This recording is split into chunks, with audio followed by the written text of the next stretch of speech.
کوئی جزیرہ تھا، وہاں کا سیاسی نظم یہ تھا کہ سال کی آخری تاریخ کو جو ان کا موجودہ بادشاہ ہوتا اس کو جنگل میں چھوڑتے اور نیا بادشاہ لینے کے لیے وہ ساحل پہ آ جاتے۔ جو پہلا شخص ساحل پہ اترتا اس کو اپنا حکمران مان لیتے، جو بھی حکمران بن جاتا وہ خوش ہو جاتا، حالانکہ اس کو بتا دیتے کہ ایک سال کے لیے تجھے منتخب کیا ہے، سال کی آخری تاریخ کو تخت سے اٹھائیں گے، باندھیں گے، جکڑیں گے، اور اسی جزیرے کے دوسرے کنارے ایک جنگل ہے جہاں پھالدار جھاڑیاں اور موذی جانور ہے، وہاں تجھے پھینک دیں۔ وہ بھول جاتا، کہتا دیکھی جائے گی، اور سال کی آخری تاریخ جب وہ رسیاں اور زنجیریں لے کے آتے تو وہ پریشان ہو جاتا کہ آنکھ جھپکنے میں سال گزر گیا، پتہ ہی نہیں چلا۔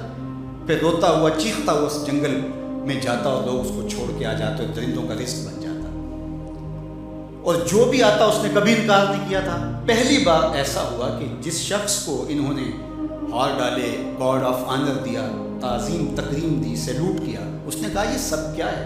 کہا کہ آج کے بعد تو ہمارا حکمران ہے۔ کہا میں تو امور سلطنت نہیں جانتا، میں تو تاجر آدمی چیزیں بیچنے آیا ہوں۔ کہا کہ ہمارا اصول یہی ہے کہ سال کی پہلی تاریخ کو پہلا شخص جو جزیرے پہ قدم رکھتا ہے وہ ہمارا حکمران ہوتا ہے۔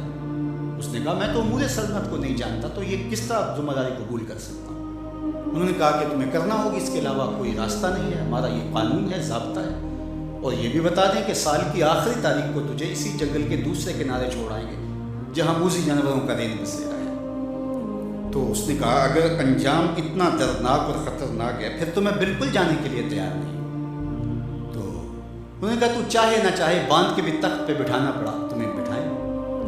اس نے کہا اچھا مجھے یہ بتاؤ کہ سال بعد میری بات مانو گے یا نہیں؟ انہوں نے کہا کہ ہاں، قانون میں تو ترمیم نہیں کر پائے گا، لیکن یہ ہوگا کہ تیرے انتظامی حکم ہم ماننے پہ مجبور ہوں۔ اس نے کہا ٹھیک ہے، میں تمہارا حکمران بننے کے لیے تیار ہوں۔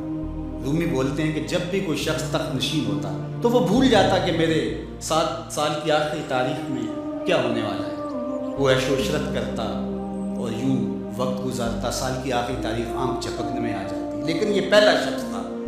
تخت نشین ہوتے اس نے پہلا حکم نامہ جاری یہ کیا کہ کمانڈوز بلائے جائیں، بلائے گئے۔ کہا اس جنگل میں چلے جاؤ جہاں تم بادشاہوں کو پھینک کے آتے ہو اور وہاں کے موذی جانور کاٹ ڈالو۔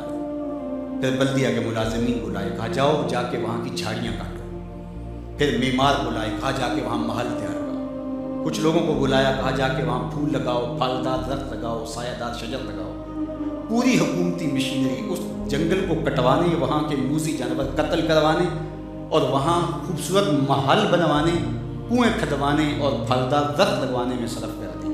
اب سال کی آخری تاریخ کو جب وہ زنجیریں لے کر آئے تو اس نے کہا کہ مجھے کیوں جکڑتے ہو، میں خود جانے کے لیے تیار ہوں، اس لیے کہ یہ اس تخت پہ آرام سے نہ بیٹھا، یہاں بیٹھ کے تیاری وہاں کی کرتا رہا جہاں اس نے جانا تھا۔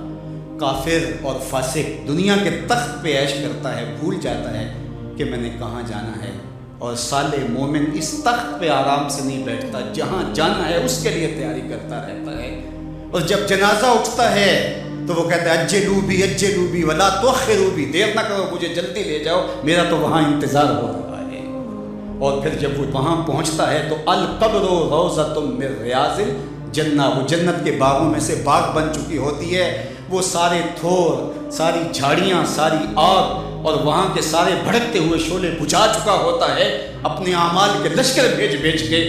ہم نے دیکھنا ہے کہ ہم یہاں آخرت کے لیے کچھ بھیج رہے ہیں کہ یہی سب کچھ لٹا رہے ہیں۔ دنیا کے مختلف ممالک میں جانا ہوتا ہے۔ تو ایک دفعہ میں اٹلی گیا تو وہاں ایک شہر میں مجھے کچھ دوست لے گئے، تو وہ چھوٹا سا گھر تھا، تو 20 سے 30 لوگ وہاں رہ رہے تھے۔ تو میں بڑا حیرت زدہ ہوا، تو میں نے کہا کہ آپ یہاں تنگ سی جگہ پہ 20-25 لوگ رہ رہے ہیں، تو اتنی مشکل میں کیوں رہ رہے ہیں؟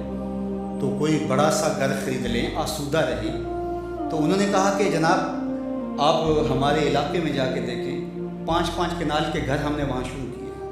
ہم یہاں کمائی کرنے آئے ہیں، عیش کرنا تھوڑے آئے ہیں، ہم تو چند سالوں کے لیے یہاں آئے ہیں، اس لیے ہم یہاں سے کماتے ہیں، بھیجتے وہاں ہیں جہاں ہم نے ہمیشہ جا کے رہنا ہے۔